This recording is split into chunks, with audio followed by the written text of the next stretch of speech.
Hello, everybody, and welcome to Watch from Home Theater. I'm Clint Gage, and tonight we are celebrating the 25th anniversary of a real cult classic, looking back on a quarter century of messing with the best and dying like the rest. We're watching Hackers, and we've got a very special guest here to watch with us. But before we do that, we will be featuring a few clips throughout the film during the show tonight, but not the whole movie. This is very much a watch-along kind of deal, so get your copies of Hackers queued up to the very beginning, right before the MGM lion roars. If you don't have a copy, it's streaming on HBO Max if you're signed up over there. But if you're not, there's a link in the description here to go get yourself signed up for a free trial. So while you guys get yourselves all squared away there, also with me tonight is IGN's Max Scoville. Max, how you doing, man? Doing okay. Doing all right. Get to watch Hackers. This is always fun. You're giddy about Hackers. I love Hackers. Well, also joining us tonight in our shared love of Hackers is AKA serial killer from the film. It's Matthew Lillard. Thanks for being here, man. Hey! Hey! Am I supposed to love it as much as everyone else, or what is my point of view here? Am I supposed to love it or tear it down? You should love it as much as you feel like loving it. I think that's the answer for everybody. How much do you want to love it? I guess my first question would be, when was the last time you watched the movie? I watched the movie, I think the 20th anniversary. They did a screening of it I took my kids who were young at the time, and one of them's 16 now, so she would have been 11, and my middle child who would have been 9, and we went to a little art house in Los Angeles, and we went with friends of ours. We watched like a midnight showing of it, and so that was the last time I saw it with a live audience. So it was super fun. And my kids were not impressed. That's the one thing. The one thing I remember about that screening is that my kids were like, "I don't get the rollerblades. I just don't understand how that worked." It is the 90s-est movies that ever 90s. I can't even say that right, but you know what I mean. It's supersonic 90s. It is definitely it's uber 90. Yeah. So Matthew, you last watched Hackers for the 20th anniversary. When's the last time you rollerbladed? When they called rap at the end of this movie, it may be the last time. Look, the truth of the matter is the physics of it as a 6'4" man on rollerblades, if you fall, it's a tragic descent into asphalt, right? There's nothing good about that fall. So I don't think and we rode them so much. No, we wheeled them so much. What do? We skated so much that by the time we finished, I think it was pretty done with the sport of rollerblading. Nice. I may have whipped them around. I will say probably the best way to rollerblade has to be on a shut down street in Manhattan, though. Once you get that taste of rollerblading, that's got to be none of the rest matters. Yeah, I think we did it in Central in the train station.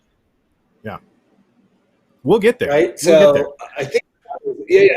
I don't ruin anything. No spoilers.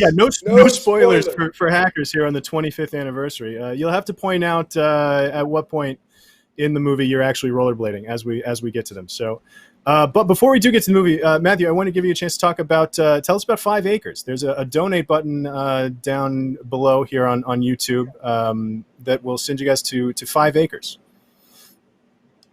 Yeah, so 5 Acres is an organization that is near and dear to my wife's and my heart, our family's heart, up here in Pasadena. I live in Pasadena, California, and it's for kids that have nowhere else to go. It's for kids that are sort of on their third strike in foster care programs, if they've either coming from abused backgrounds or just really tragic stories, and they've got nowhere else to go. They end up at 5 Acres. And 4 years ago, I started a program called 5 Jamma Slamma. And so what we do is we go into the youth home, which is on 5 Acres, and teach kids living in foster care the power of slam poetry, the power of expression. And we bring in a bunch of professionals from music and film and television, the poetry world, the dance world, and we do basically a poetry boot camp over the course of 3 weeks. We used to do it in 1 week, and then we did 3 weeks. And then we do a one-night only performance with the kids where they get up and they spit their truths. And it's been a really sort of amazing experience for me, for my family, for the community, for these kids. It's sort of life-changing. So we're happy tonight to sponsor 5 Acres and the work they're doing with the souls of these beautiful kids. It's an amazing place. That's great. That's incredible. Yeah. So there's a donate button down here on the YouTube link as well, and you can go to 5acres.org to find out more about them. So thank you for that, man. Thank you very much. Yeah, of course. So so here is your last chance at home. If you're watching, make sure you're all queued up. Get your thumbs or your cursors or whatever you're doing over there, hovering over that play button. And also, don't forget to leave questions for Matthew in the chat wherever you're watching us tonight, and we will try to get to them during the show. If you're following along on Twitter, use the hashtags WFHTheater and hashtag Hackers25. And that is officially all the business, I think. So let's watch this movie. Go get a cocktail before we start. Go get something to drink. Go get a cocktail before the opening credits are done. But here we go. Let's go. This is not going to be fun unless you have something to sip on. All right. Well, we got something here. So here we go. Let's count it down. Click and play in 3, 2, 1, play. I'm not in this part. I'm not in this part. I'm not in this part. I'm not in this part. How much do we talk? Do we have to talk the whole time or barely at all? Look, as much as it's relevant. I think let's talk plenty, I think. But if this is your first time watching Hackers, maybe just bookmark this and come back to it later because we will be talking over most of it. I was the Lion Roar, the MGM Lion Roar. Where does that rank on studio logos for you guys? Pretty high up there? Yeah, it's got to be like top 2 or 3, right? I mean, what else? I think so, yeah. What else is there? Look how scared it is. By the way, directed by Ian Softly, who is one of the most talented directors ever. He did Beat. No, not Backbeat. That's not Backbeat. He did. No, it was Backbeat, right? That was the one about the fifth Beatle, right? The Beatle. Wings of the Dove. Wings of the Dove was the Helena Bonham Carter bunch of. They're like Academy Awards for that one. So, yeah. Yeah, and he did the space movie with what's his name? Who shall not be named. K-Pax. K-Pax. So he did a huge slew of movies that sort of all sorts of genres. He's amazing. And then this, which I will is way beyond its time. Jonathan Lipnicki, ladies and gentlemen. Jonathan Lipnicki. Oh, whoa, and yeah. Pan across to just the top of his hair. So, Matthew, how old were you when you were in Hackers? And like, how did this come into your life? When did you become a hacker? 97? Is that when it came out? 95. 95. So yeah, so I was 24. It's a funny story actually. So I was dating at the time a woman that worked at the casting office for the people that cast this movie, and they needed somebody to come in and read with actors who were auditioning for the film. And so I came in and read as Johnny Lee Miller's character for 4 days. All the lead actresses that came into audition in New York came in and I read with them. And if you give me 3 days in a room or 4 days in a room with somebody, if I'm nothing else, I'm charming. I may not have a lick of talent in my body, but I could charm somebody after 4 days. So I was charming enough that Ian Softly is like, hey, I want you to fly out to California and screen test as the lead. So I screen test as Johnny's character. Shockingly, I didn't get it. I know it's weird for everyone, but I did not get the part. And then they backstopped me with Serial Killer, which I was happy to have. So yeah, so that's how I came into it. And then, I was, like you're a New York actor, and I was a young New York actor, and I just come off of Serial Mom and Mad Love, two gems of. Actually, Serial Mom's a great movie. That's a movie you guys should do. Serial Mom's awesome. Kathleen Turner. We'll have you back into Serial Mom. Oh, I just watched that a few months ago. Yeah. Dude, it's awesome. It's great. But then, and I did Mad Love. I went back to Seattle and did Mad Love with Drew Barrymore and Chris O'Donnell, and then came back and did this. And sort of, and this is before Scream and sort of before anything else in my movie. I mean, in my movie career. But this, I don't know. It's I make fun of it about how people love this movie. Like if you go do a convention in Seattle and you're signing autographs or something, like people in Seattle, any tech-centered community goes crazy for this film. And this is a movie that came out that didn't necessarily do well when it hit the movie theaters. I actually don't remember how it did on the day, but 10 years later, it had this huge resurgence. And computers weren't a thing when a movie came out. It's barely sort of tapping into the power of the internet when the movie hit. What was your frame of reference for the internet when you were in this movie? Like, had you gone on the internet? Like, what was the like? No. So when we did the movie, they gave us all laptops because none of us had computers. The computers were something that you weren't as readily. I mean, I'm watching this right now on my computer, right? That just didn't happen. And it was before both of you were born, but before AOL dial-up. So you would dial up, and they gave us online accounts for this thing called New York Online, and all it was were a series of chat rooms. So you would dial up, and all of a sudden you're in, and you're like chatting with people in these chat rooms of New York City. And then at the end of it, we had to give the computers back.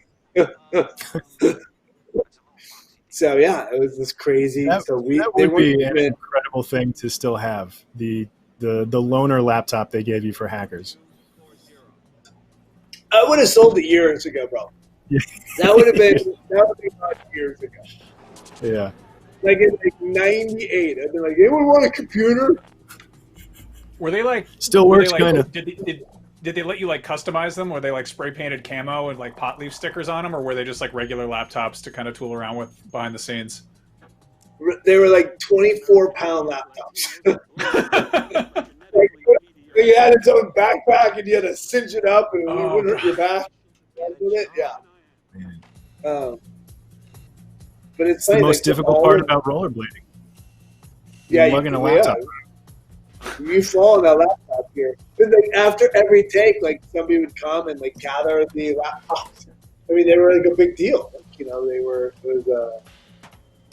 a big deal. But this is all like one of the crazy things about the movie is the success of the soundtrack, which they're just now releasing again on vinyl. They're doing a huge remaster for the 20th anniversary. 25th anniversary, and they're doing like a big vinyl remix that's dropping. I literally got a text today from Ian Softly, who was like, "Hey, you should tell people this is out there because this soundtrack was as big as the movie, if not bigger. I mean, it was sort of like cutting edge and way before its time." Yeah, there was the whole like British electronica scene was kind of just blowing up stateside. Yeah.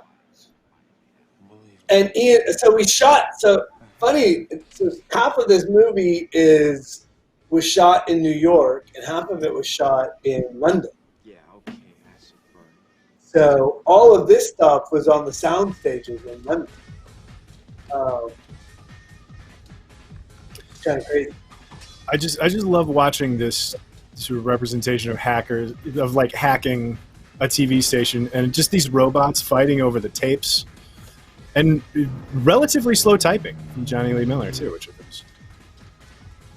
So he was probably actually really typing the code. Trying to get it back to him, memorize the code, make sure it was correct, and type the right thing.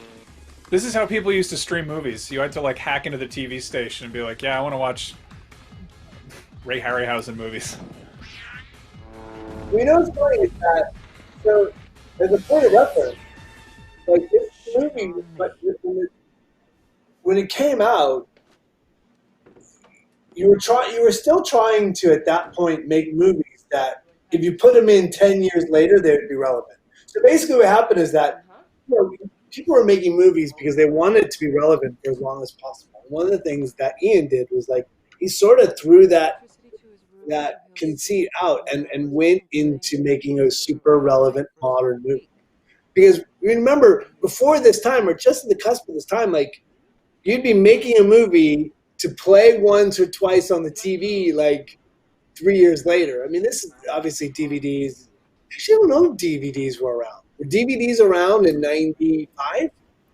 No, it was. I think it was a little later in the '90s. Yeah, before they became like really, just that's all you could find. But this idea that the directors really wanted to make their movies timeless. That is interesting. Yeah, it's interesting you mentioned that because that's one of the first things we talked about was how quintessentially 90s this movie is. Like this movie is so of its time and place. Maybe it took a little distance to actually feel sort of nostalgic for it before it became the actual cult classic that it is. Well, there were so But many it's movies also that came out this year that were like about like tech and computers. Like there was this, there was the net, there was Johnny Mnemonic, Disclosure, like Virtuosity. There's all these different sort of like kind of meta cyberpunk movies, and I feel like this one kind of ages better than a lot of them. Like I rewatched the net, and that is just like it's like laughable because it's just it feels like an after school special about not talking to strangers on the computer. Whereas exactly. this is about, like, There's internet there's so friends. much in this movie that is actually still relevant today. Like I think like thematically, there's a lot going on in this movie that still works. Like it's a younger generation versus older generation kind of story, and it's even set up right from the very start. Like watching Dade, call that guy and pretend to be what was he like? I'm Captain Eddie Vedder, and just like pulling the wool over this older dude's, and that's how the younger generation is getting by. And there's so much of that in this movie that still feels true, Whereas the net was basically like this cautionary tale about how the internet is going to turn you into a loner, and you will be, the president or vice president or whatever. We're going to trick him into. I don't know. That movie was bizarre, but it was a big scary movie too. It was like you're supposed to be afraid of the internet after the it also the net. it normalized so much about like what you could do on the computer with stuff that wasn't there yet. Like she orders a pizza online and she goes and books plane tickets online. And I watched that with my wife, and she didn't get that was like high tech futuristic stuff back when the movie came out. Right. Like it was it was like that was just normal now. It's like. But there's something. I mean, look, there's something about this movie too. Is that Ian has a vision, right? I mean, the net's are right down the middle, made for all four boxes, and trying to make as much money as possible. And so is Ian Softly. Obviously, he's not trying to make a movie that's not box office successful. But he's got a point of view. He's building characters. His wardrobe's off the hook. His music's a bold, brave choice. The way they shot it, I mean, the stark light. I think our DP is the same DP from Pulp Fiction. Am I crazy? We can look that up. Does anyone have an internet? Let me just hack into the Internet Movie Database real quick, and I'll see. I think it's Andre, and look, the light is so stark, right? It's high contrast, super high contrast.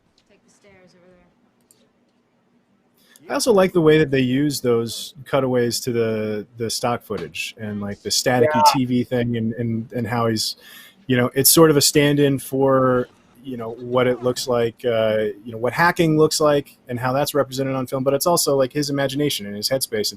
And it's done in a way that's not at all sort of condescending or talking down to the fact that it's like a pop culture based kind of. And it was new. I think you've seen that now, but I don't think that was around before. Who shot it? Andre Sekula. It is Andre. Who did I think Andre. Who did Pulp Fiction and Reservoir Dogs. Yeah. Yeah. So you can feel that sort of high, super high key, high contrast. You can feel that in the film. Oh yeah. And there's here. I mean, the reason the movie ends up winning at the end of the day. I mean, he's beautiful. So Johnny Miller is incredibly talented.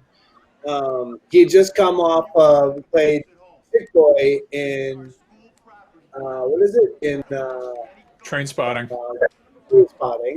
And comes right into this and was incredible. I mean, he's beautiful. He's a really talented actor. He's a great number one on the call sheet. I mean, the kid at the time was fantastic. And then Angie. I mean, Angie had done like one movie before. I auditioned with her because I was reading in New York, and it was like, whoa. I mean, she is a different human being. She is a freak. I mean, she was like, changed the game.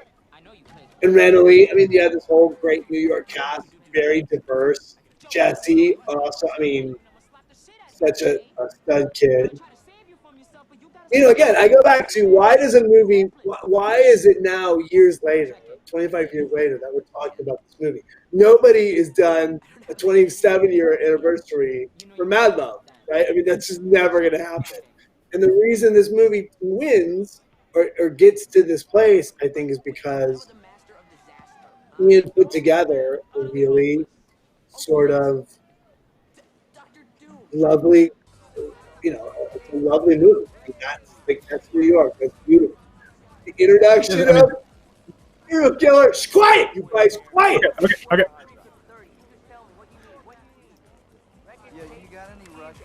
Let's go ahead and get this clip up on screen here. I can't hear it, Nick. I call this the greatest Zooks album, featuring artists like, well, I got some Hendrix on there, some Joplin, Mama Cass, Belushi, all great artists that are fixated on their own vomit. You can't get this in stores, man. It's so bad. It's so bad. Off. Turn it off. I don't want Okay, that's it. We're done. Matthew, can we talk about those sunglasses? Put on the net. Let's talk about the sunglasses. I have very wide set eyes. Look at my eyes. They're very wide set. Those glasses did not help Matt Lillard at all.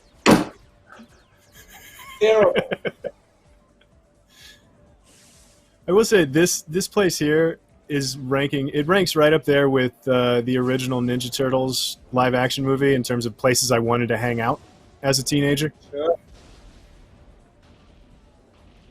Just nothing but video games and. Well, at the time, too, this idea that you would have a one-story video wall with a video game on it was like, what? That's insane. Yeah. And just the glimpses we get at this game, I really want to figure out how the entire thing plays. What is this? Is just Wipeout. Oh, and they got like PlayStation branding in the background. That's like before that was. I think that was the year that even launched. Some weird. Oh, and this kid, that kid's somebody's famous son. James Taylor's son, maybe? Oh, wow. I remember looking at that kid on set and being like, oh my God, that kid's gorgeous. His name is... he's just there looking slick all day. It's about like a wide set-eyed dude and a bunch of beautiful people. I mean, that's the truth.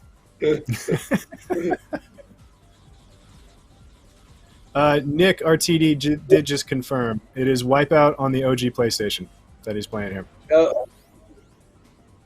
But on screens the size of an entire wall. Yeah. Jesse Bradford. Jesse Bradford's so talented. So is Renly. And then she goes and gets on this motorcycle, and I just remember thinking to myself, she should have the helmet on. I literally wrote that same note down when I was rewatching this. I was like, because she also makes, we'll see it here in a second, but she also makes such a show out of not wearing the helmet. I know, but it's like... It's not just that she's casually not wearing it. She's cavalierly not wearing this helmet. I mean, she's so beautiful. We're all watching. Am I even in this movie? Am I not in this movie? Where's Not the at the tall moment. guy? I think you're hanging out with Lord Nikon or something. Lord Nikon. Oh, see, look. Now she's like there. And it's just like, I'm the beautiful woman in cinema. It's my first film. Check me out not wearing this helmet. Come on. That's ridiculous. God only that gives is unsafe. He gets them all. She's, by the way, let me say right now, she's lovely. She's funny. She's charismatic. She's a very talented director. And she's winning in life.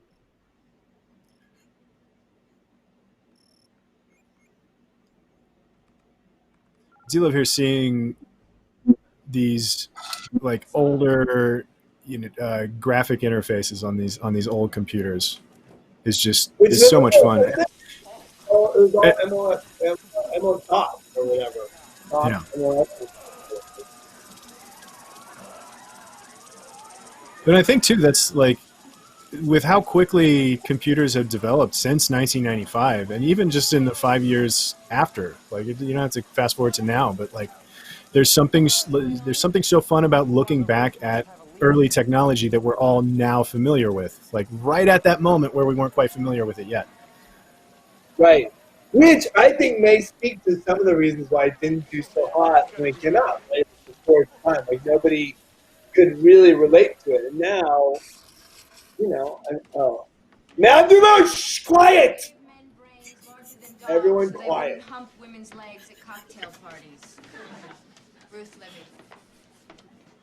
I'm not so sure your mother qualifies as a significant author of the 20th century. I do really like this teacher.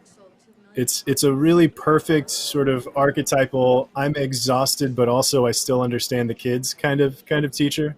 Like wearing cargo pants. Yeah, where is he?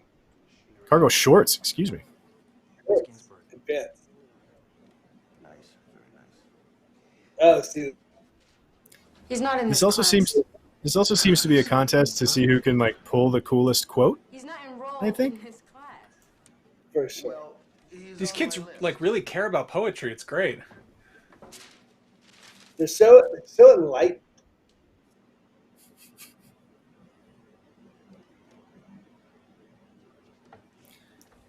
of all the things One I've thing I lost, miss I my miss mind my mind most. the most. Ozzy Osbourne. Manuel Goldstein, sir? You, however, are not on my list. Isn't that woodshop? Whoa, this isn't woodshop class? What did you do?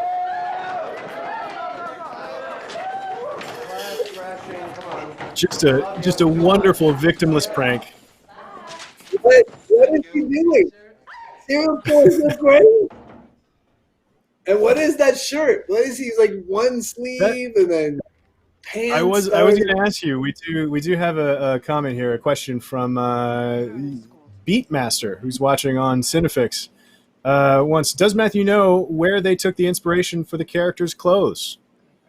I don't, but there's a whole bunch of people out there that I did an interview with a guy that they all go out and they reproduce the clothes. I mean, there's cosplay, which was really cool. Hackers, I forget what the guys. I should probably find them, give them a shout out because they're incredible.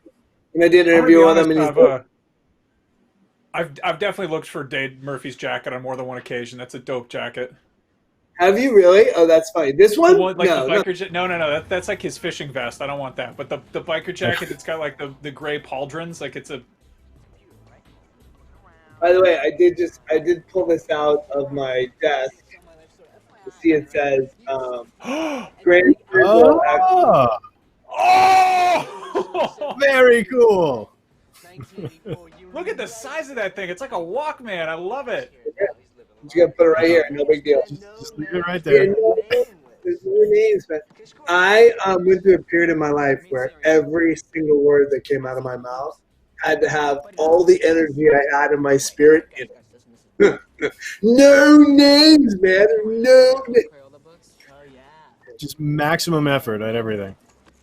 No, that was the thing. Green one. What is that? Let me see. Been, my whole thing was Luscious orange. be exciting as many times as you can. Don't know if it was a good choice. And the only, It worked out pretty good. Well, it's worked out so far. I can't complain. Yeah. The kid I was then is like, man, it's so funny that people look at a career and they judge hackers as much as they judge the work you're doing today. And it's funny. I mean, I'm 50. I was 24 when this movie. It's a different world. Right. Funny to watch. Okay, like 4 hours You know? just messing around in there. Finally, figure out that it's a bank. Right? Okay, wait, okay. So it's a bank. I had this thought as a character Look at the paper. Some cash machine and that he never had a place to stay. I got this whole backstory that's true, which informs like every decision I make in the movie. And then they cut that whole the one line that sort of established that they cut. So he's eating everything he can in the scene because he doesn't know he's going to eat it. Stupid, man. It's universally stupid. So all of that was your homework? No, that wasn't a script thing? Yeah. And my whole thing was if you come to work with everything and they can take what they want and what they need, right? And so as an actor, I always bring a million choices, and it's gonna be what it's gonna be. But some of it informs you, some of it's completely stupid. But I do always love hearing about the backstory and the work and everything that goes in that isn't ever addressed, like explicitly on camera. And so, but even if it just, if there's a tweak to the energy, or if there's something about a scene that's flavored by whatever it is you've come up with, like that's always interesting to hear. Clearly nobody wrote in the script he fondles his left nipple.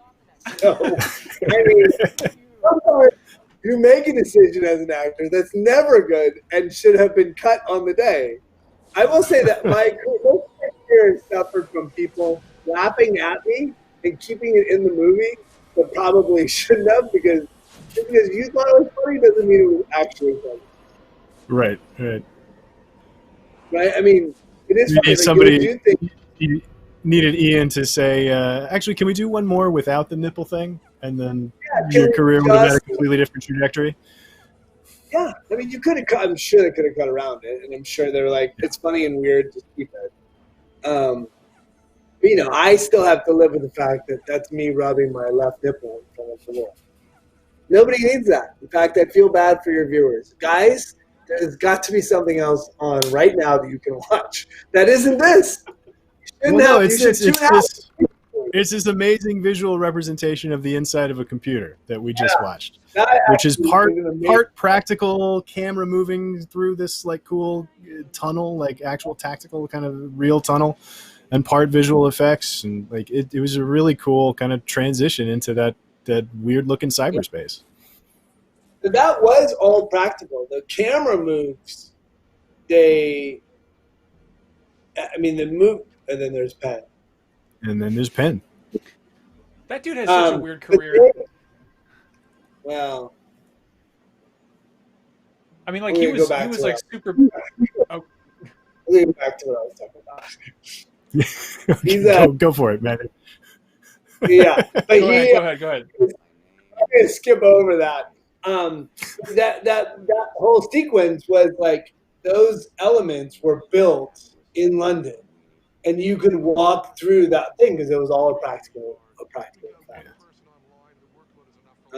There he is. He's back. I do love the space that they're in, that the cyber security wing of this giant company being just nothing but glass and LEDs and low lit, and it's such a villain's lair.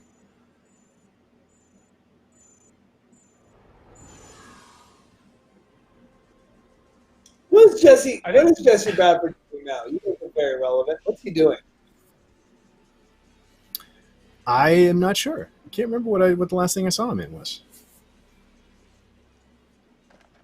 I love him as an actor.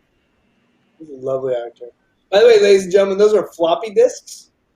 Yes. That's what you use to record all your stuff on, is a floppy disk.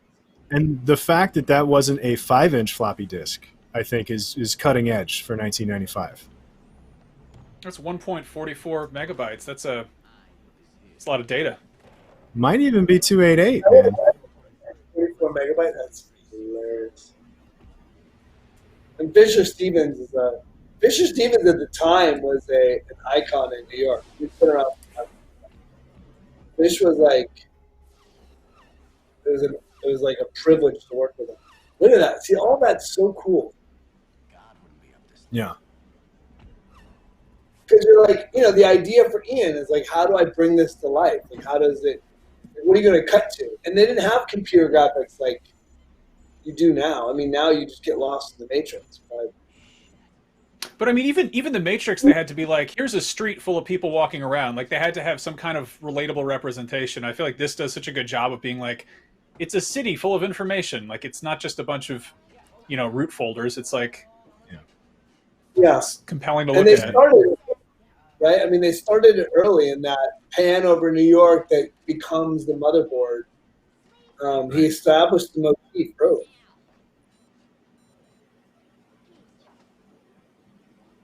And you still have all these scenes like the one we saw a second ago with the nipple, where hacking comes down to guys sitting around like sharing, code books and instruction manuals and stuff like that. Like that's, that, and then actually like, calling people and tricking them into giving you information and things like. There's so many different parts of actual hacking in this movie, on top of the cityscape that turns into a motherboard kind of imagery. So it's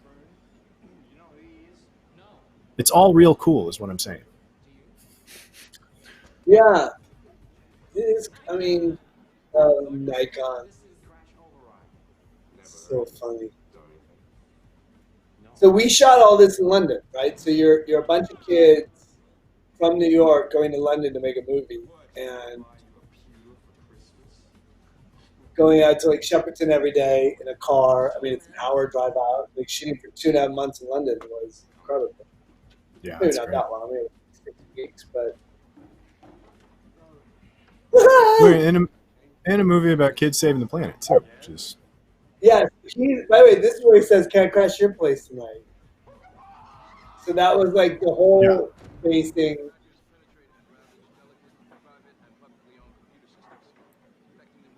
Wendell Pierce, just another guy that's is just great in everything. He's unbelievable. By the way, he doesn't look a day older.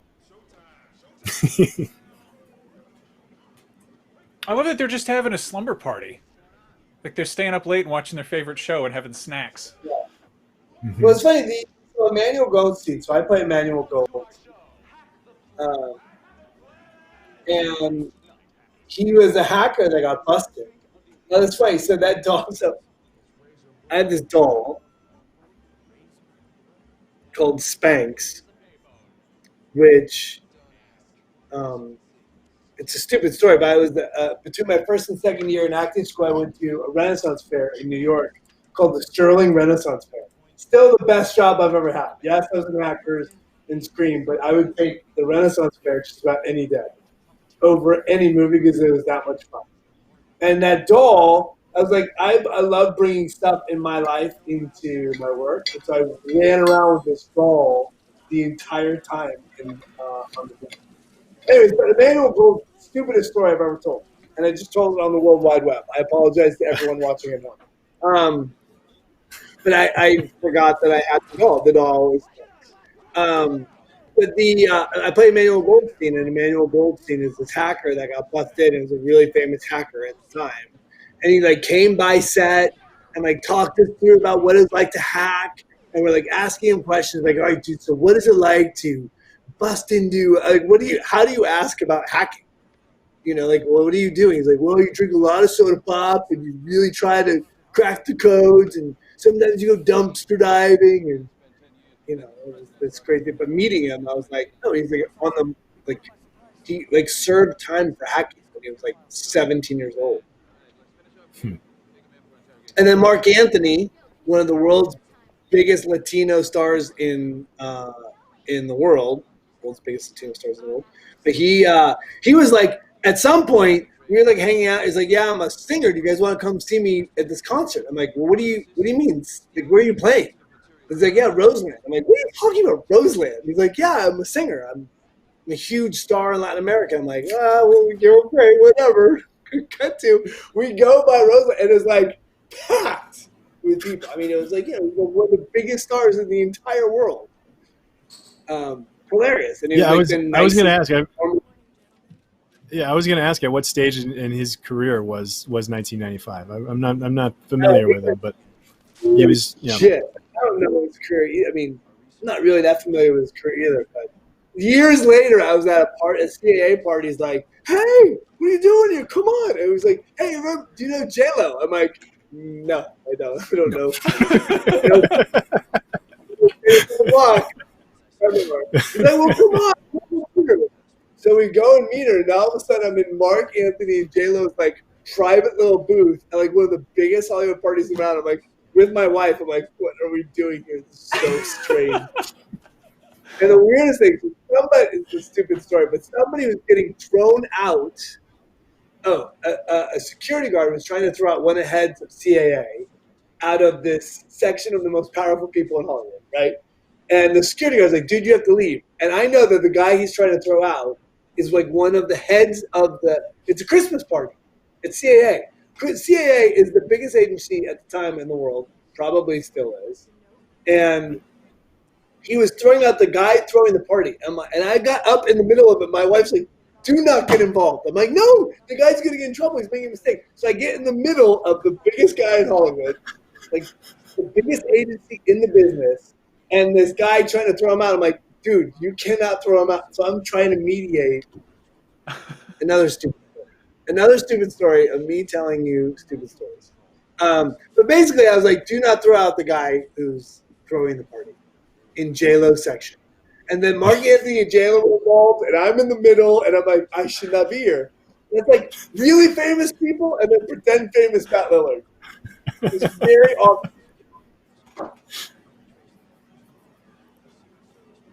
So did they throw him out or what?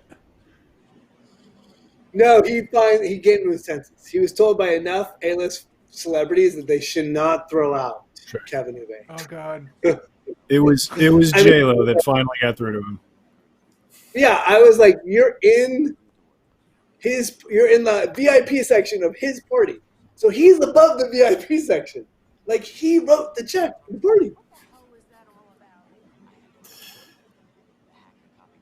Well, if you're just joining us here, we're watching Hackers with Matthew Lillard. There's it's on HBO Max. You can get yourself signed up for a free trial over there if you don't have it already. There's a little timer in the bottom left-hand corner of the screen there. We're about 36 minutes into this, and here's another scene where the real world kind of has that machine sort of motherboard look, like the way that they filmed these escalators kind of has that same vibe of what the insides of the computers have been looking like, which is cool. And then I love Lorraine Bracco's character here as just being the person that doesn't know anything about computers, which is like such a necessary character here, because that's like, I mean, what most people in 1995 just didn't have a clue.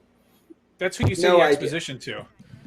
Right. Yeah. So you got to have that character so smart people can explain smart things. Yeah. Didn't they just go down the escalator? What are they doing going back up there? She's had enough of him. She's going back to work. By the way, how about that? Twin Towers. That's crazy.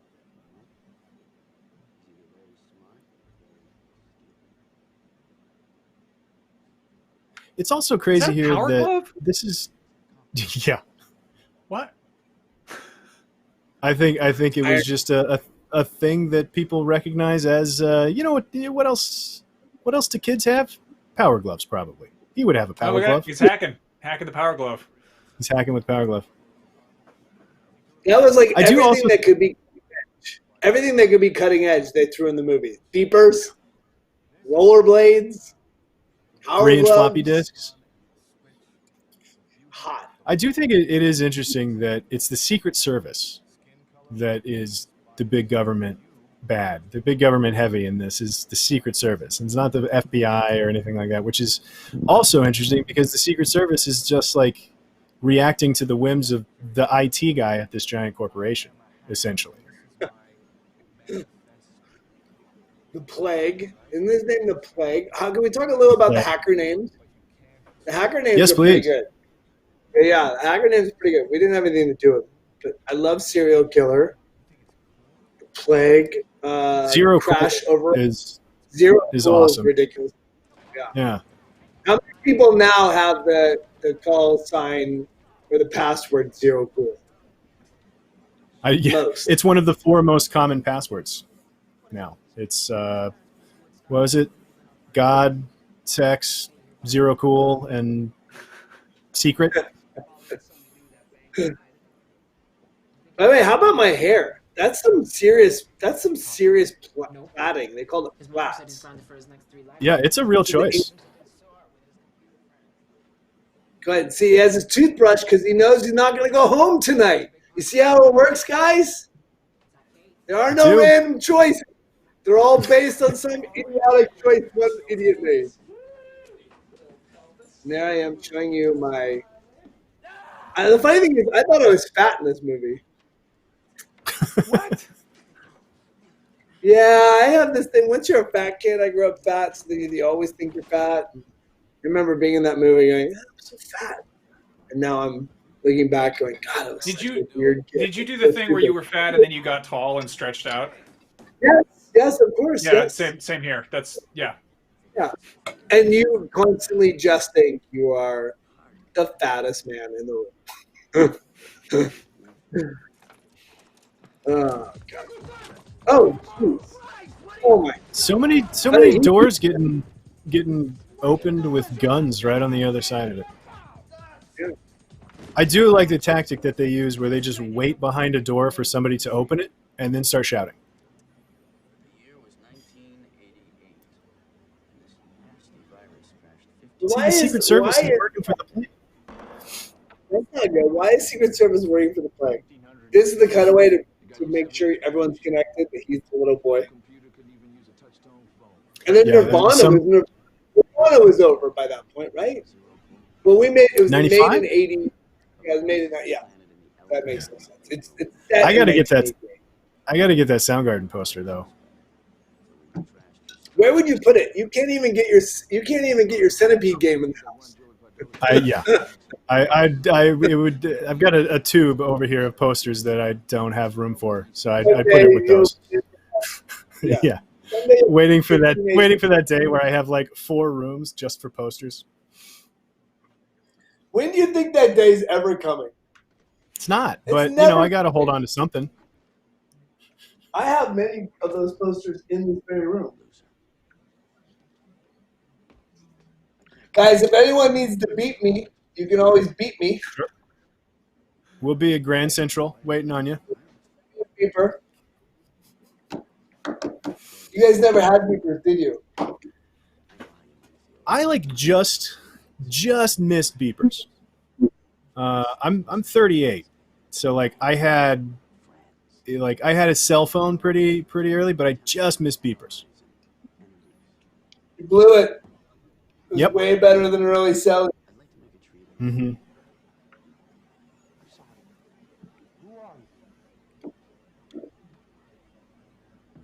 I do love the shorthand.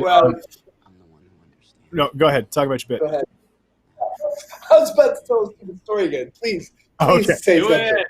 I was just going to talk about I love the shorthand of a big arch villain picking up a baseball bat for a scene. It's just great. I don't think that Dade plays baseball or really should have a baseball bat, but here we go. You got hit. Yeah. By the way, if you put a gun in the script, it's got to be used. Right. It's Chekhov's baseball bat. By the way, Johnny is English. Does everyone know Johnny's English? Johnny Lee Miller's English. And every now and then you can hear it in his early accent. But it was funny. So we landed in London, and he took me, Angie, and maybe it was not Jesse, because Jesse was with his dad. I don't know, maybe Renely or Lawrence. We all went out to dinner. He's like, let's go meet my flatmates. And it was Jude Law and Ewan McGregor. So we went over. We got dinner, and then we went over his flat and hung out with his friends, who are arguably, the most famous, successful actors now in British cinema. Oh, Jude Law and Ewan McGregor. yeah, they were at the flat. I think he lived with Jude. And Ewan was just hanging. And Ewan was chilling. But it could have been all 3, I don't know. But by the way, at the time, I'm like, oh, that's cool. He lived with a bunch of actors. No idea that they were going to be the biggest actors in the world. And also, it was before he came out in as Sick Boy. In, what's it called again? Oh, guys, what's the movie? You're talking about Trainspotting. Trainspotting, yeah. This is a really accurate apartment house party scene. It's appropriately crowded and not super well lit. Yeah, I like it. You can see the ceiling Like it's like a low ceiling. It makes.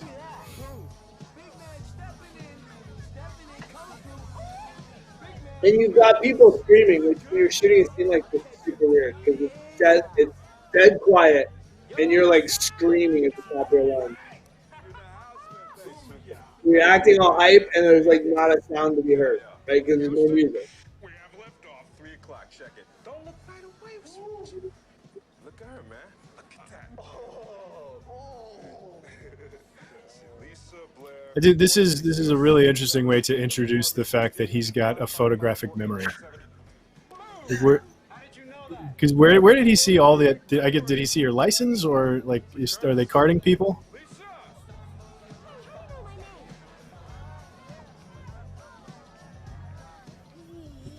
Lou Reed, by the way. So the people that made that sweater, that's a Matt Lillard special. I improv that. That Lou Reed sweater was made, and the people that made it like sold it out. Like every time they ran it, they sold out. Oh, that sweater that you're wearing in the scene? Yeah, that sweat. Yeah, Lou Reed.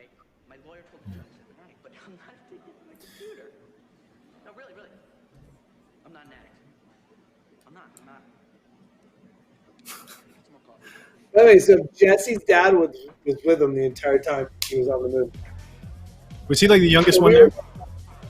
Yeah. We were going out in London and like hanging out. And like that. Yo, check this out, guys. This is insanely great. It's got a 20-year. So this is a very funny sequence. So this is a moment where they're watching this. So they're watching, right? And so they do all this coverage. I wanted to have my children, right? Yeah, I bet it looks crispy. And we're like super sexy and quiet. Like we're like acting like, you know. Just in awe of how crispy it looks in the dark. Yeah, there's like a projector there throwing it on all our faces. So we're like checking out this thing. And then all of a sudden, these guys come in and start making out. So in the big wide shot, which is there, you're like, oh my gosh, it's so crazy. Was that her top? One-handed. Difficulty rating.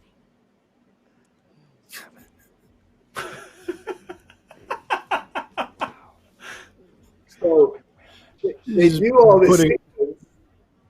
So they do our close-up, all this shot right here. She's not even in the room. And all of a sudden, she comes in the room on our close-up, and she literally takes her top off, and all the guys are like, oh my God! So she did it to be, I think she did it to be cheeky, but she did like a flash. Or she did what, I mean, I think she did just for your coverage, for that reaction? Yeah, just to completely screw it up because we were doing our coverage was clean, her coverage was her clean, and then she went to the wide and she took her top off for a second, and our just so they're clear, our coverage did not match the wide coverage. Right, the client like, oh my, she took off her top did not match what we actually did. We took off her top.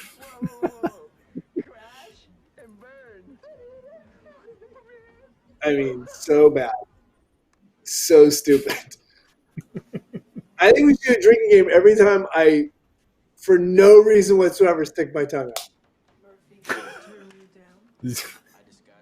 I remember my manager at the time was like, hey, you should stop sticking your tongue out. I'm like, why? And now every time I see a picture of me with my tongue out, I'm like, that's got to be 94 to 99. It's a very specific range of time. I'm not really sure why I thought it was really interesting.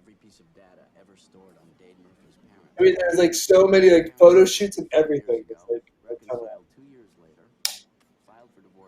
Did you guys on set while you were making this? Did you guys talk at all about or read any William Gibson, any of the Neuromancer kind of stuff? Did that factor in all of the precursor stuff to Cyberpunk? So I read Neuromancer, but I'm not sure if I read it because of this or because I read it because I used to read books. You guys ever read? Right. Actually, I'm actually reading books right now. The only good thing about the pandemic is that I can't I can't sit on my computer or get distracted, so I have to read, which has been nice. But yeah, I read it, but I don't know if it had anything to do with. I remember doing this movie. I was going through a huge Bukowski thing, Charles Bukowski. I think I had like 4 Charles Bukowskis in this. And the first day we landed in London, I ended up in like an English riot. Like they were rioting against something. Like there was a huge protest, and I was like jet lagged, and I didn't know anyone. I'd never been to London, and I ended up in the middle of this protest, and I got like stomped on by a horse. It was this horrible experience. I lost London, and there were no cell phones, and I was like, I don't know how to get back, and then it was very.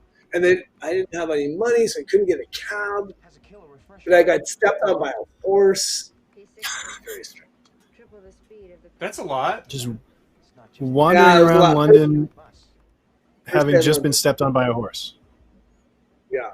But these two, I mean, great leads. Right? I mean, they're both talented. They're both super talented. They're beautiful to look at. And I don't know. They're just like, I think that's the other reason why this movie still works. You're like rooting for these two. And during the movie, you know, they fell in love. I mean, they were married early, and they were married young. So they were, I don't know. I look back at this, and they were so sweet, you know? Look how young they are. Yeah.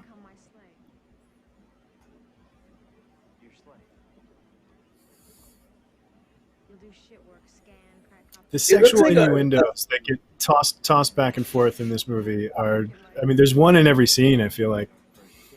Yeah. It's pretty appropriate. Her lips look like she was attacked by a squadron of bees.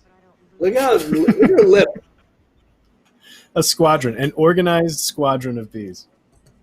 Attack! By the way, what's happening in the movie right now? I mean, why are they competing when we're in the middle of Act 2? They should be rising up. They're having a hacking contest for no reason. Well, they're interfering with the Secret Service guy. They're going after Gil at this point, right? Like this is the this is them sort of. Oh, I love the quick drawing of the floppy disks. So I think that there's a thing with this movie where it fluctuates from being like just like laughably corny to being genuinely cool, like just every other scene, sometimes in the same scene, where like spray painting your laptop camo is like that's kind of badass. Like that's nerdy, but that's got some style to it. But then like, you know, doing Taxi Driver with floppy disks in front of the mirror is just like, no thank you. Yeah. And here we are in Chinatown. And the music starts. The music starts. It's particularly with this music in conjunction with that sort of slow kind of, you know, arcing pan around all these people just kind of posed there. Like, it's very Matrix. Like, I think there's some weird, you know, this is a look and a vibe that became very popular in the late 90s. And also, waiters just like gleefully cutting up a credit card in front of people. Is that a thing that happens anymore? Because that was a trope for a long time. Yeah, the largest pair of scissors you've ever seen in your life that he happens to have in his back pocket. Well, you get the feel, the way that he cuts the credit card, you get the feeling that like these are my credit card scissors, and these are my statement scissors, and I'm keeping them in my pocket just for this. They use those scissors to cut the ribbon at the grand opening, and then they keep them on hand for people who don't have good credit. Right.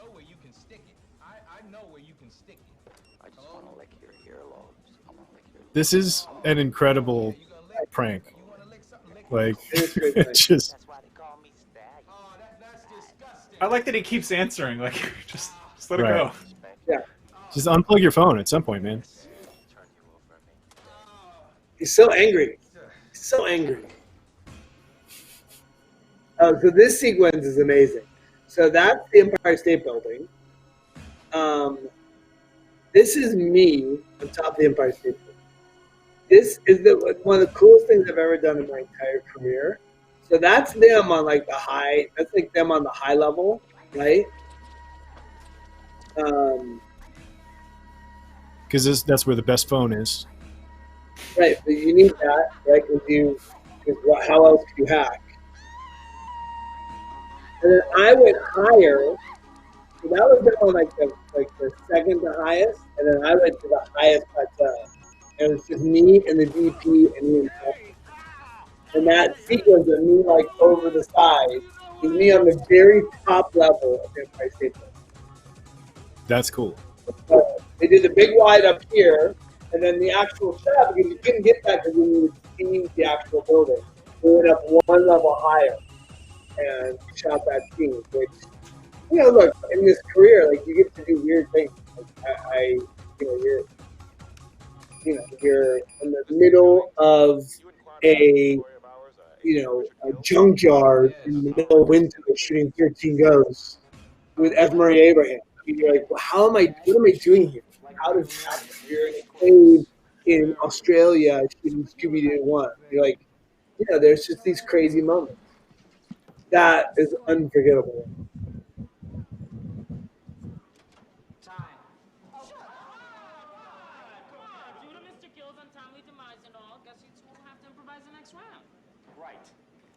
This is a fun contest where they literally kill a man. Hey, who is good at doing these? Who's good at doing the this WFN, the WFH? WFH? Who is? Watch. Oh. What do you mean? What's WFH? What's WFH? Watch from home theater. Oh, okay, good. That's exactly what we're doing. WFH. Yeah. I thought it was just the three of us. Who was good at these? Who did you guys love doing them with? Well, so far you got the second half of this movie to kind of ruin it, I suppose. But this has been a lot of fun. No,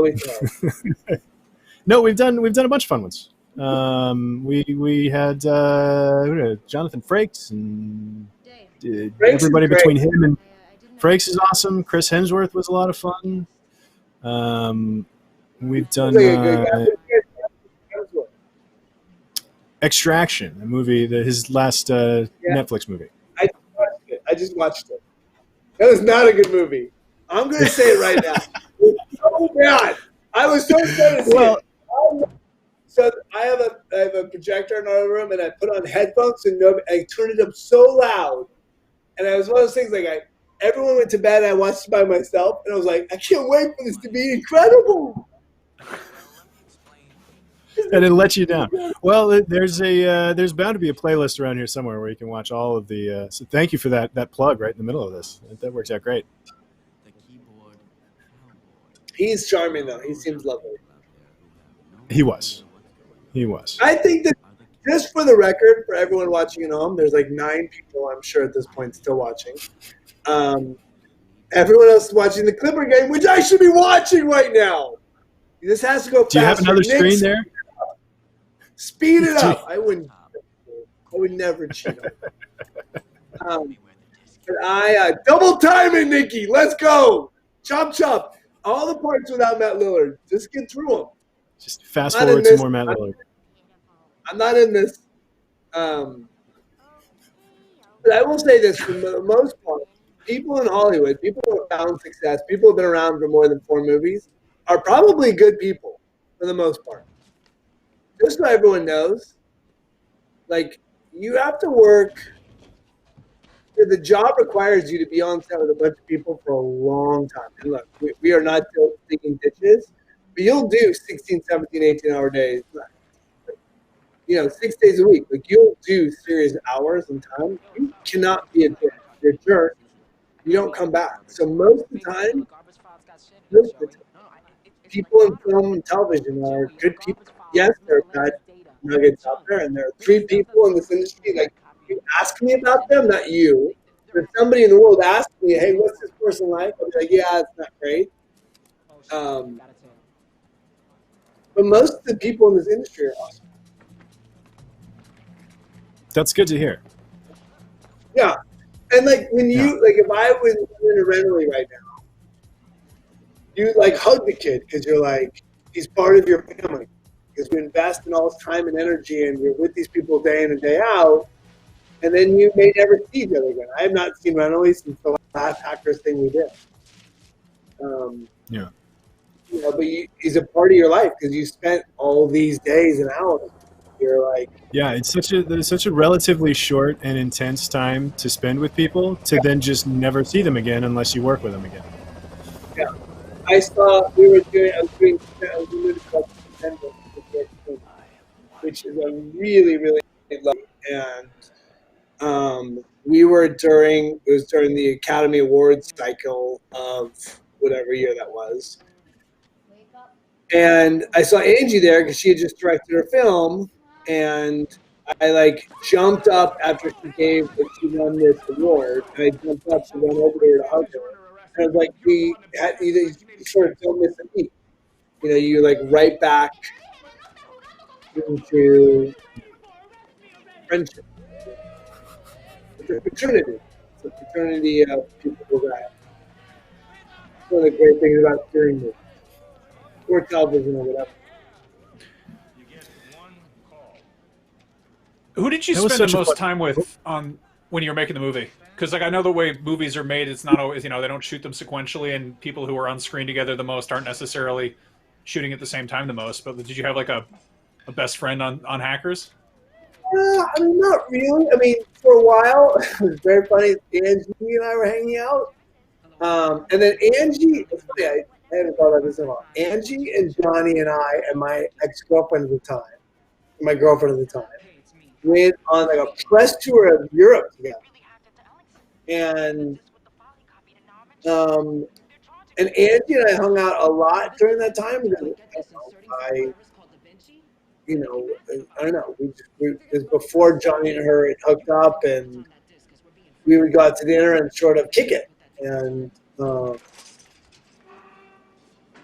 know, at some point in the back of your mind, you're like, "Is there a chance she likes me?" That would be incredible. I mean, I would break up with my girlfriend right now if she likes me. But I was like 24, so I was 24 in 94, so I was 24 years old. And I think she was 18. I mean, I literally think she was that young. And at some point we got in a conversation about sex. And I don't know if you know her history about sex, but I was like, oh, we are never going out. Angelina Jolie is not interested in me even a little.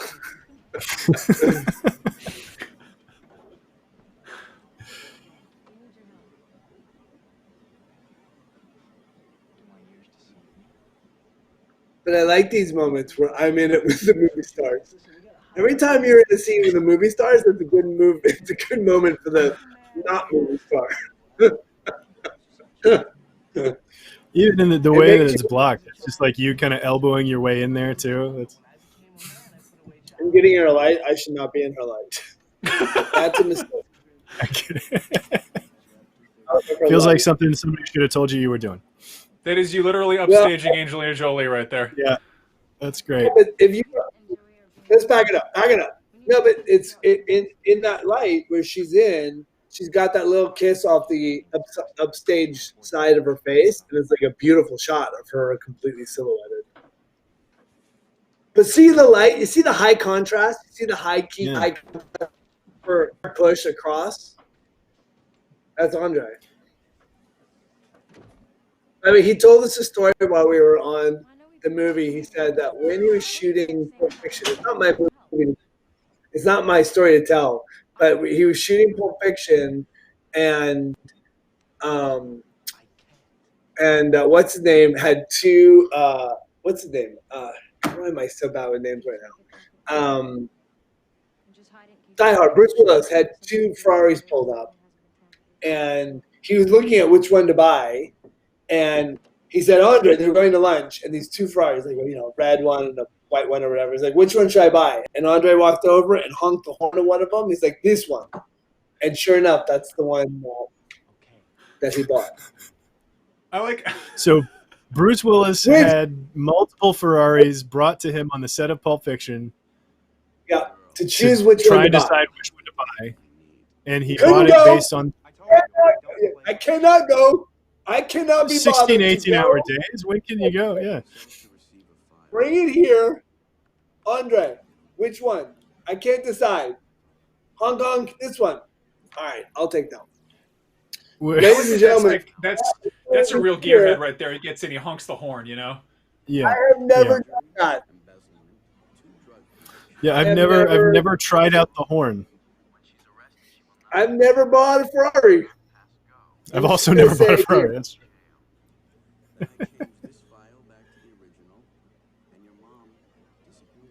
Well, here's we're getting a few more comments here from folks who are watching.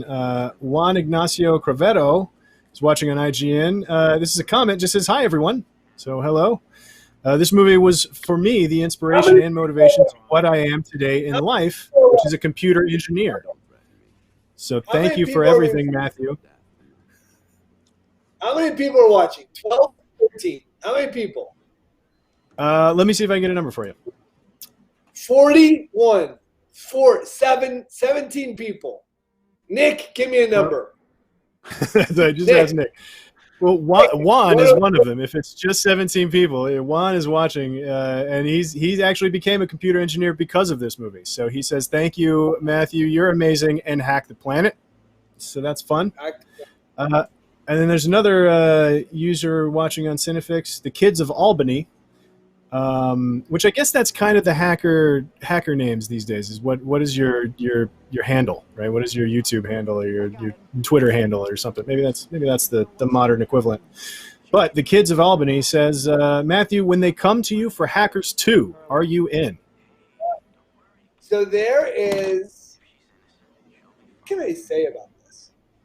I've been in talks with Ian Stockley about the idea of getting people back together. And then I connected them with the people that produce Scooby-Doo. And they've had conversations about doing something about that. That's great. Yeah, yes, please. And I'm responsible, but I take full credit. Do it. No, look, there's a world in which now more than ever, there's a movie to be made about what's happening. Your name goes to a computer a million times a day is legit. You know, so. Yeah, I mean, and the information everybody consumes and the way that it shows up on all their devices is such a, it's, yeah. I mean, that's maybe another way we're looking at why Hackers, this movie from '95, is still relevant. Like, there's still a lot of that stuff that we're dealing with. Like, there's a lot to be mined. Yeah, and I think that people, the idea that you now have an Apple store in every corner, it's so relevant.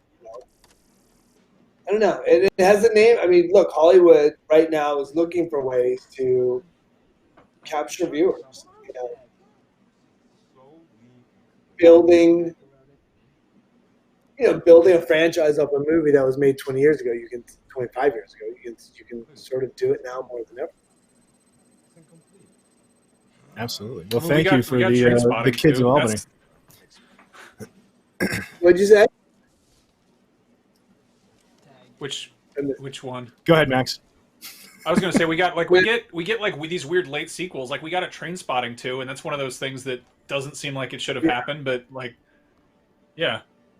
I mean, I would say that hacking has come a lot further in 25 years than heroin has. So, there's probably more to say in a sequel. That's true. Unfortunately, I don't know if that's true. And just so you know, Matthew, we're at 1,300 people. What? That's just on one of the platforms too. So there's a couple more than that somewhere else, but yeah, around there, more than your guesses for sure. What are they doing? They think I'm Johnny Lee Miller, not me. We put Angelina Jolie in the thumbnail. We got fastest typing now. Son of a bitch. He can type. I'm telling you.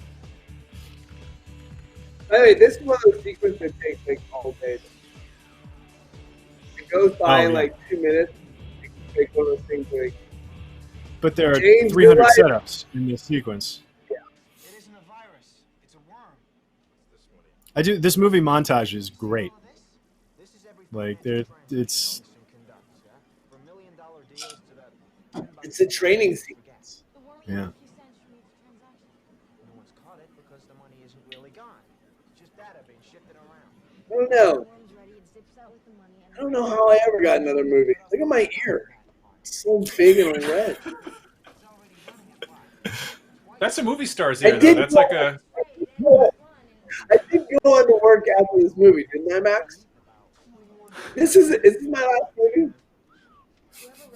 This is no. So I was gonna ask you. You asked who the best on watch from home theater is, and I appreciate how much you're willing to roast your own movie and poke fun at yourself. Like if we had to make you watch one of your own movies aside from Hackers, which one would you pick? To enjoy or to roast the crap out of? Either way, Both. like if you had to pick one. Well, look, I mean, universally stupid, man. I mean, everything he says is like Spicoli, but more acidy. It's a good question, Max. So look, here's the fun thing about me. I actually love my career. I love my job. I was born to do my job, and I've always wanted to be an actor, and I've spent my whole life loving acting and loving actors. So when I watch a movie that I'm in, no matter how bad it is or how good it is, perceived to be, I actually enjoy it.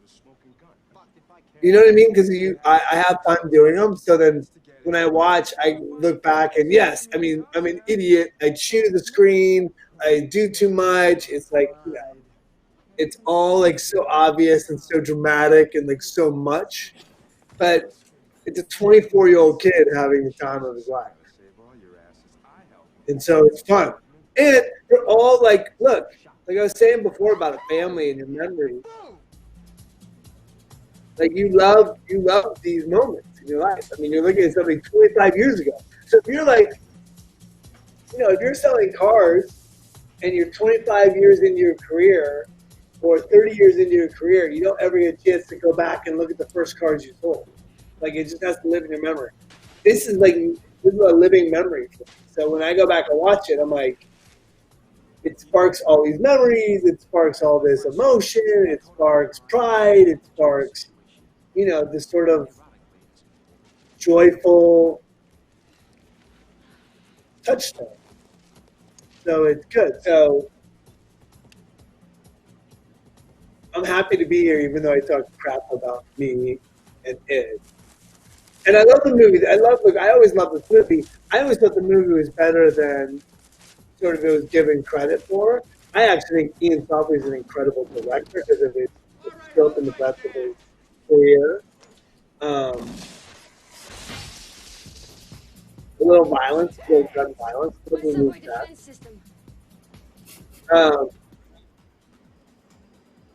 This is where you see my butt, I think. At some point in this movie, I think you see my butt. It's at some point in this montage, there's some butt. Everyone quiet! Text your friends! Tell them to tune in! Here comes my butt! Page everybody. Find it? Oh, phone's all right. Oh, here we go. Somewhere else. Here it comes. That's my tool belt. Sexy time.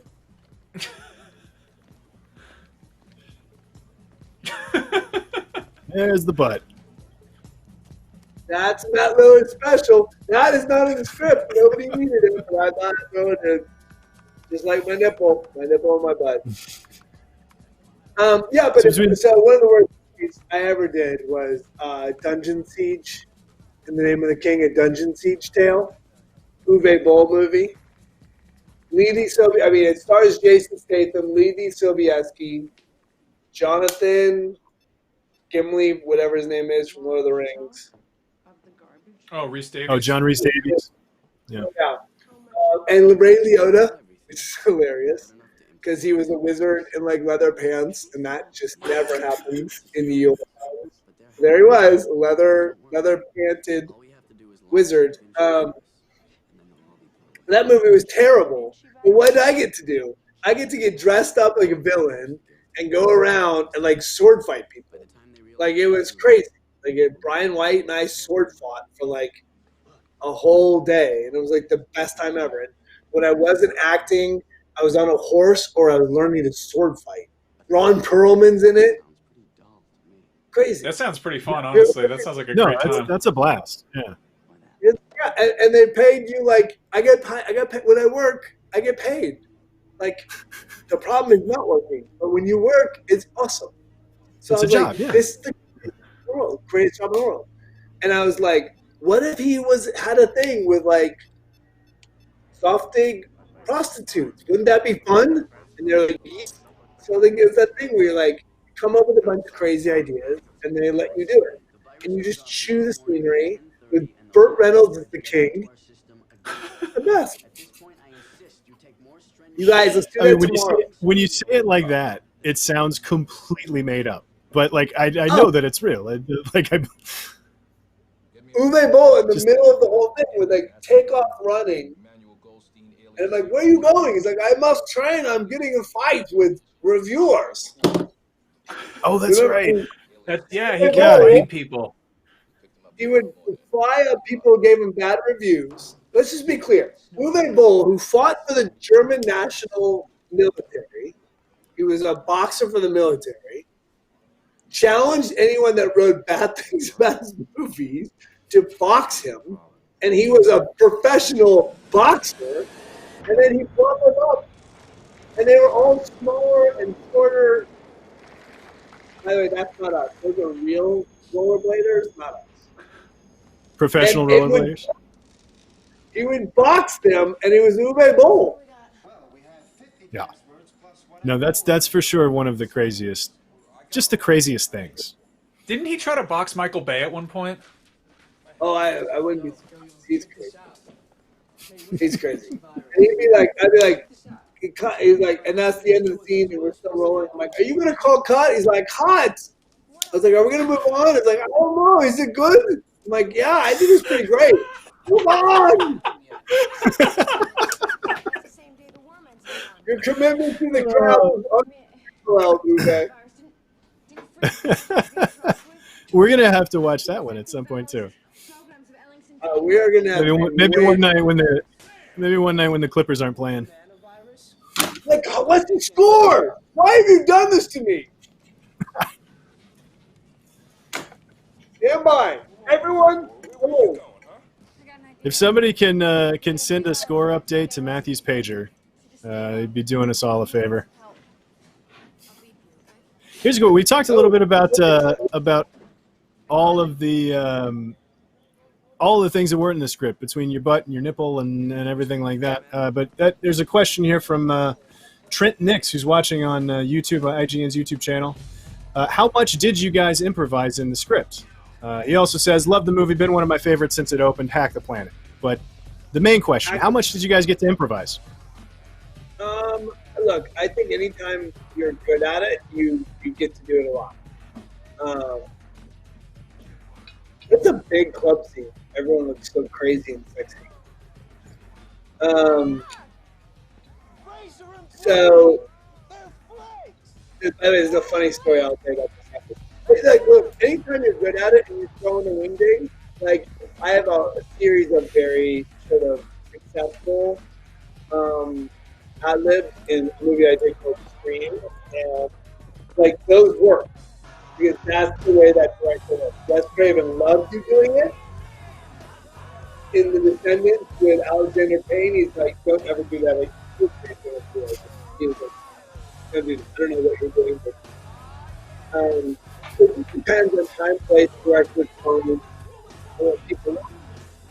The good thing about my characters, usually I'm between like 3 and 6 on the touch sheet. So the reality is that a character like me is designed to elevate characters who are like going to the movie, because that's what the movie needs. Like They have beautiful, they have drama, they have the love story. But what they need, by the way, see the beeper? He has an orange one. I have a yellow. So so it makes sense for somebody like me to throw in stuff, or like Nikon, or Renly, all of us. What was it? I was going to tell you a story. Oh yeah, there's a funny story about this club scene. So we go to a private club called the Groucho Club in London, and Ian Softly's assistant at the time's dad was the lead guitar player for Pink Floyd. And we all went to go see Pink Floyd at Wembley for like one of their last concerts of the era, I don't know, whatever it was. So we were all. I'm not telling the story. I don't know what I was thinking. Anyway, so I guess the story can just be: I was at the Groucho Club with the cast of Hackers and Pink Floyd, which was incredible. Pink Floyd. That's frankly, that's enough of a story for me. That's yeah. So I was next to Ian Softly, and I was talking to the hacker side, and he had just had a baby, and his baby's name was.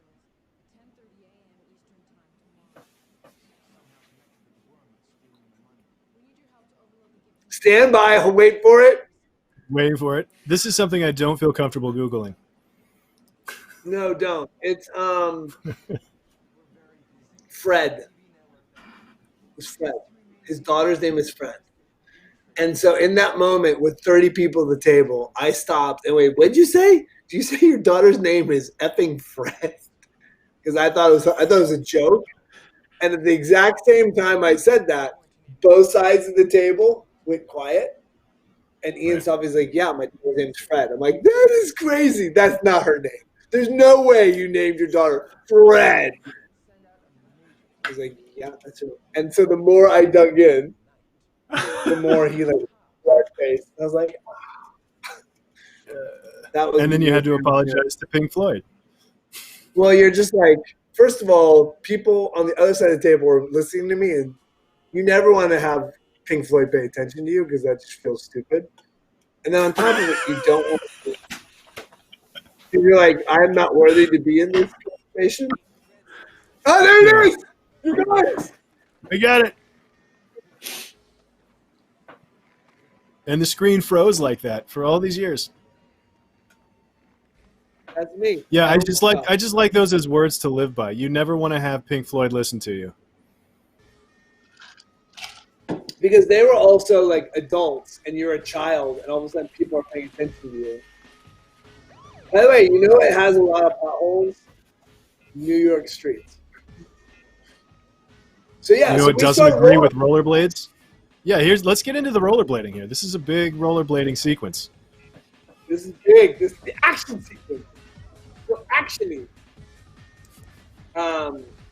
Yeah, so we're like on rollerblades, and we weren't very good. And here you are on the streets of New York. Oh, so great. And you're going through this whole sequence. That's nice. I love the guys just randomly pointing, but that's us. Like, look how awkward I look at 6'4", trying to look cool on rollerblades. So bad.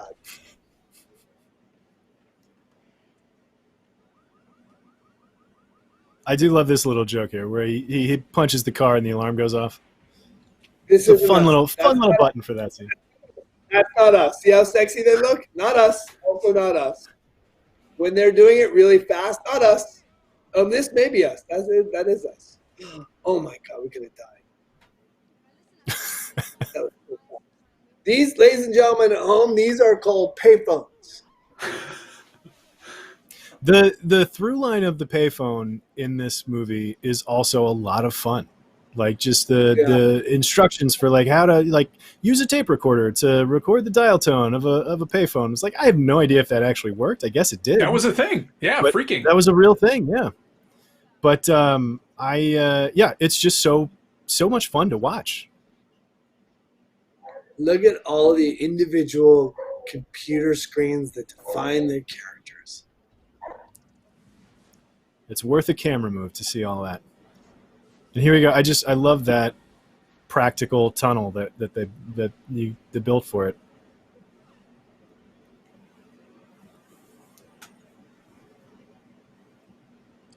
Question: do you think it holds up?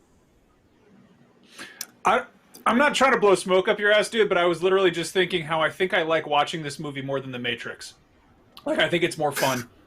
Because The Matrix, they're like, we're trying to destroy this thing that makes life enjoyable, livable for tons of people. In this case, they're like, we're trying to, like, you know, fight the man. We're trying to overthrow society, and we're rollerblading while we're at it. And we've got, like, cool, colorful outfits, and, like, you know, the others, I don't know. I think it, like, when it came out, it was sort of trying to, like, tap into a zeitgeist, but, like, in hindsight, this is a legit cyberpunk movie that's, like, it's got some corny moments, but it's, like, it feels really earnest, you know? Right. Yeah.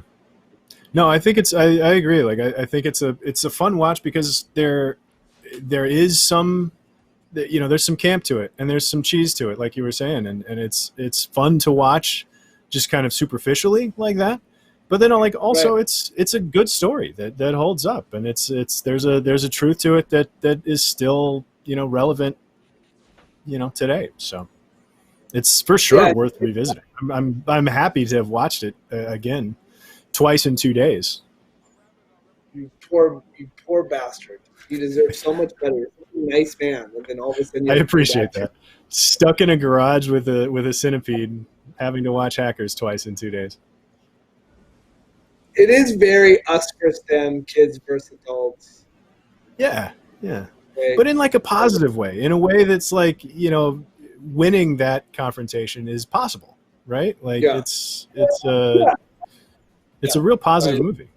Whereas you look at, like, the other movies we were talking about, the net and things like that, and, you know, technology is such a dangerous sort of murky future. Like, it's technology in the mid-90s was a real slippery slope to, like, bad stuff, except for Hackers.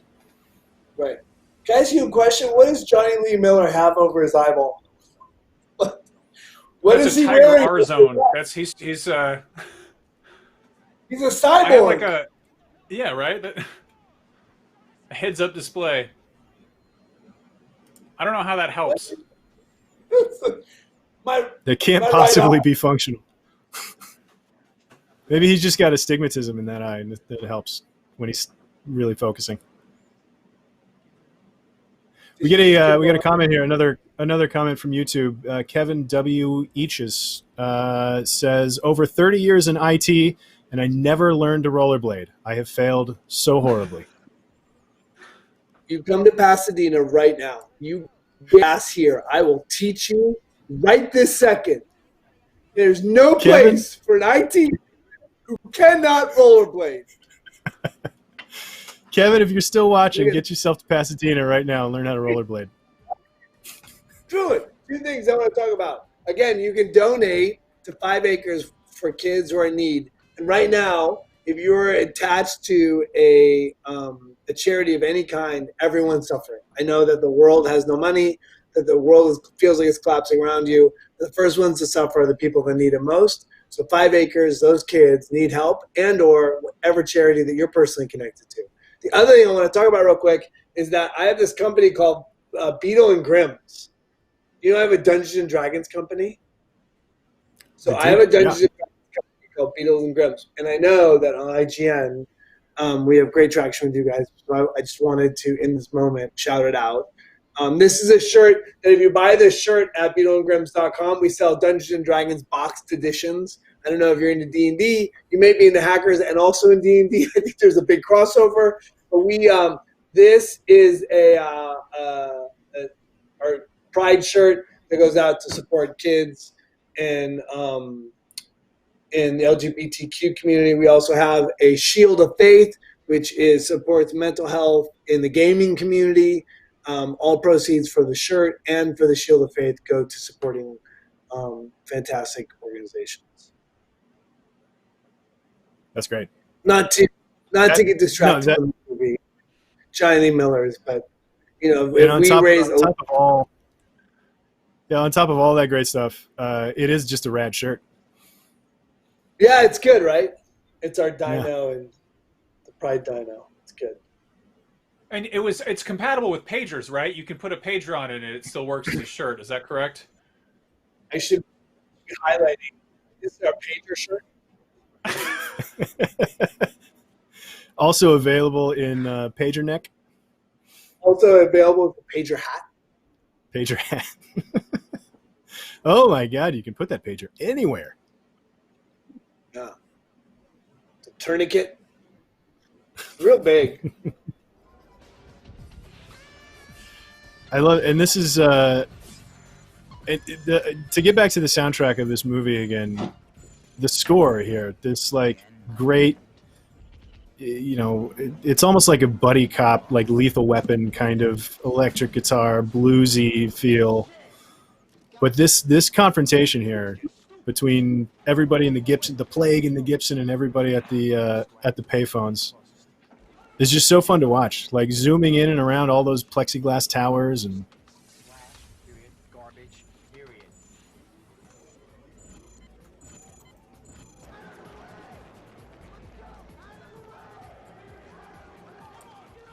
So exciting.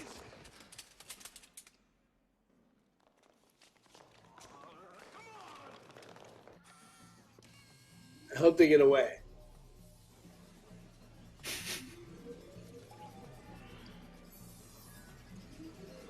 So Matthew, just so you know, I'm just hearing from people that we just crossed $1,000 raised for 5 acres. Hey! That's awesome. There we Thank go. You, everyone. Thank you, everybody. Yeah. Thank you, everybody. That's awesome.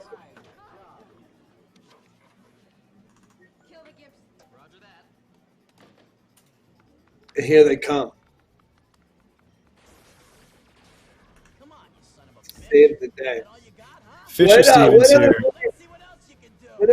What other movie? By the way, Dwayne Bracco. What was she famous for? She's famous for that gangster movie, the Scorsese movie, right? Well, she was. It was Sopranos, right? Was the big thing, right? Is it? No, I think she didn't. She do Casino Or Goodfellas. Goodfellas. Yeah, she's on The Sopranos and she's in Goodfellas. We're both right. I didn't watch Sopranos. You didn't watch it? What movie? Okay, so I'm a father of a 16-year-old, a 15-year-old, and a 12-year-old who's very advanced in his film career. What is the movie I should go show them? Hi, Liam. Come in. You want to say hi to the entire World Wide Web? Come here. 1 million people are watching. Come here, son. Don't embarrass me, boy.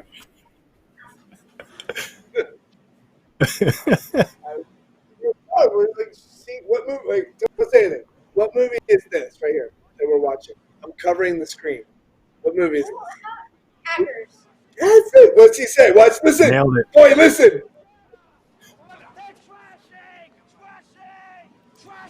Listen. Hack the planet! Hack the planet! No! Hack the planet! Hack the planet! Hack the planet! Yes. Come on, boy. Give it to him. Hack the hack the planet. Million people are watching. Said, hack the planet. You're leaving me high and dry, boy. Because you're doing Give me this to kiss. me. Love me. I love you. No. We do. Aw. That was great. He does it. What are you doing? No, you can't act like you're not there. I know you're there. No, You're distracting me. no. Just because the rest of us can't see you. So I just looked it up. What- The Hackers soundtrack is coming out on vinyl and on CD in 10 days for Record Store Day. I'm a vinyl collector. I'm totally getting this because I need to listen to Voodoo People 3 different times on one album. Absolutely. Hack the planet. Also, like, Yeah, There we you go. like hear him? Boy, We do got it one on again the way out of the louder. room. That's what- So what movie do you show that kid? What's important for him to see? Oh man. You're a father. What are you going to show your 5-year-old? I know. I got a 5-year-old and I got a almost 2-year-old, which at the moment it's just all Disney stuff on repeat. And I'm trying. It's a real because we've started getting into to RPG. Like we play like a real diet version of Dungeons and Dragons with my 5-year-old, and so I've started thinking like, is she ready for Lord of the Rings? And the answer is definitely no. But I'm not sure. Last week on this show we watched Spirited Away, which I think is a good one for teens if they haven't watched any Miyazaki. They've seen them all. They've seen them all. Great. Then you did it. Your job is done. Do I see my 15-year-old? This is my 15-year-old. She doesn't love me nearly as much as the 12-year-old because she's 15. Say hi. There's a million people watching. Say hi. Put your face in the thing. Hi, I like Spirited Away. Oh, great. There you go. Very punk rock. Look out. All right. Wait, bitch. Oh, there's no F-bombs? Did you say one? I missed it. She did. 15-year-olds. Can't bring him anywhere, even on a live No, stream. not. That's me. Hungry Girl Sucker belongs to Margot Owens, head of public relations for Ellingson Mineral, and Eugene Belford, computer security officer. Son of a bitch! Is this the unnamed account? What I love about this scene is there's a couple of things like that the Secret Service unquestionably accepts this. They're like, okay, you guys are free to go. Sorry about that. Because everybody's high-fiving here in like 2 seconds. And then also the way that Fisher Stevens just disappears. Like he teleports out of this room. He's just gone. And like out of the entire house. He just slowly rolls out of the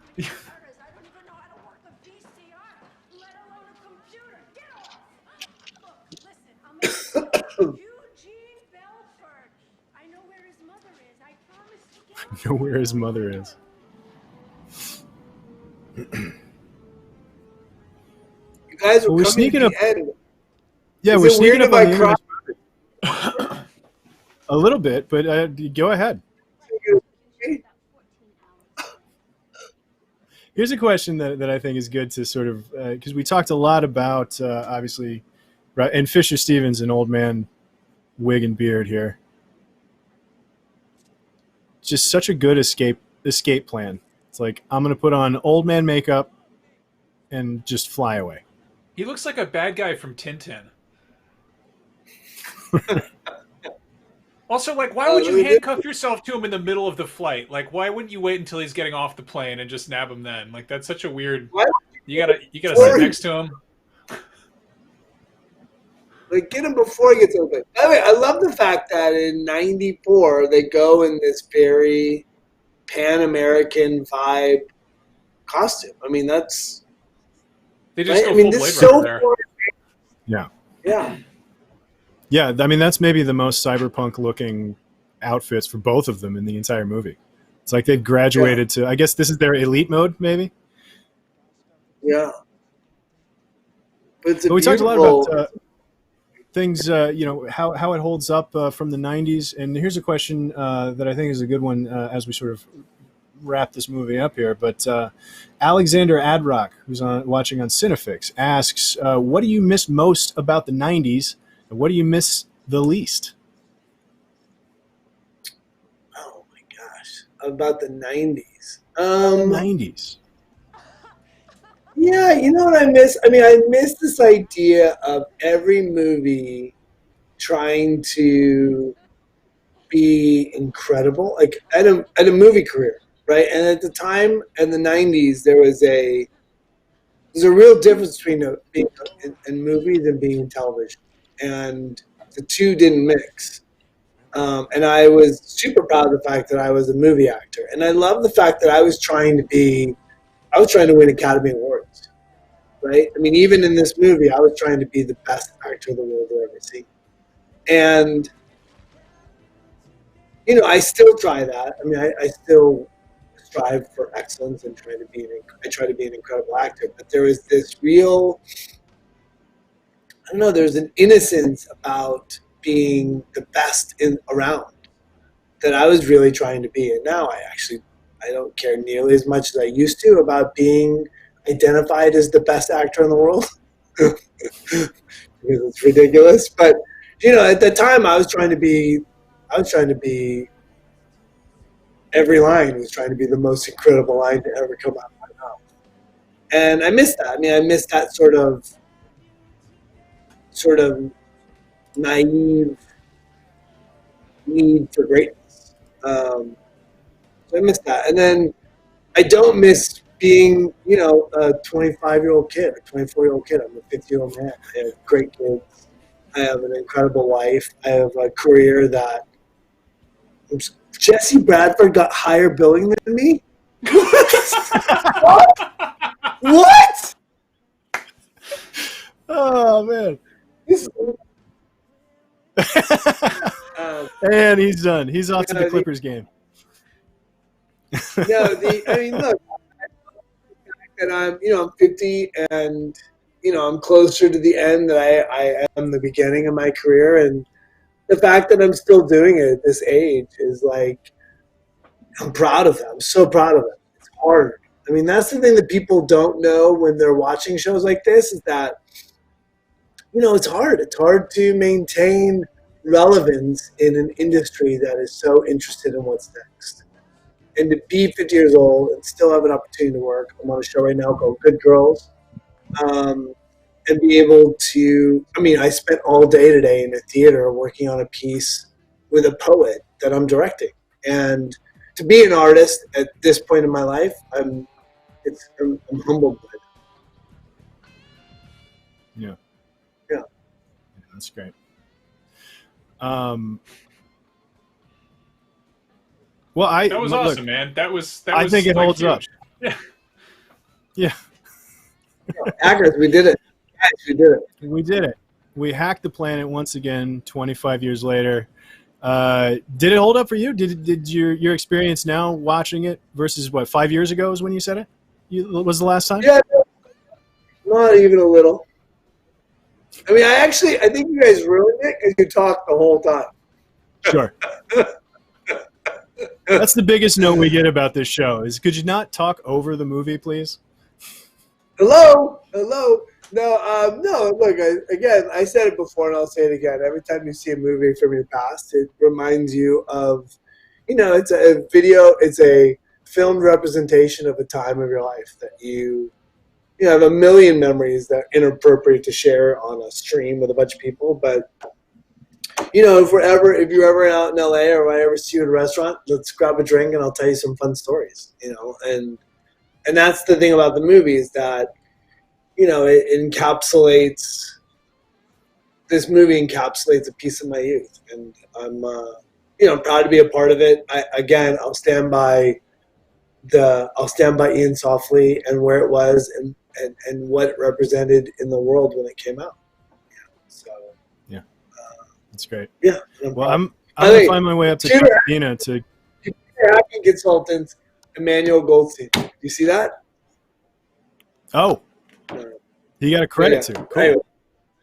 Yeah. Sorry, go ahead. Either way, I want to make my way up to Pasadena, get a rollerblading lesson, and hear some of those stories at some point. But thank you so much for being here, man. I really appreciate it. It was a lot of fun watching that with you. And again, 5acres.org, right? And thank you to everybody that donated tonight. That was great. Yeah, that was awesome.